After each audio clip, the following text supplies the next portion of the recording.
The controversial $14 billion rescue package for U.S. automakers has cleared one hurdle, but now faces an even bigger obstacle. It passed in the House last night by a vote of 237 to 170.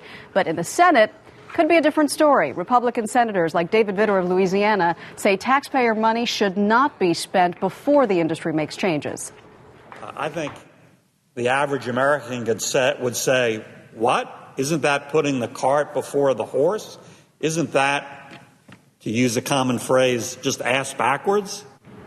Senator Vitter joins us this morning from Washington. Good morning, Senator.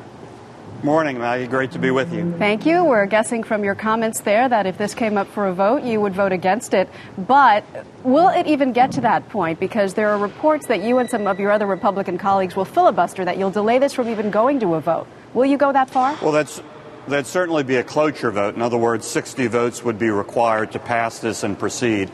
So there'll certainly be that vote probably starting tomorrow morning. But what is it that you're opposed to here? What is your biggest objection? I'm opposed, as your segment said, to putting the cart before the horse, to giving them $14 billion before we see a detailed plan that proves they can be viable. We're giving them $14 billion under this plan for them to go to the table, to go to the negotiating table, and to begin to work out such a plan.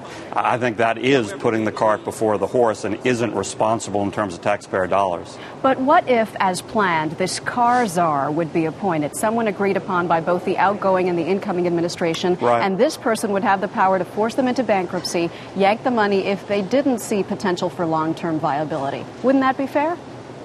Well, I don't know who this car czar might be. I have no confidence in that person. Would you think that would be a good choice?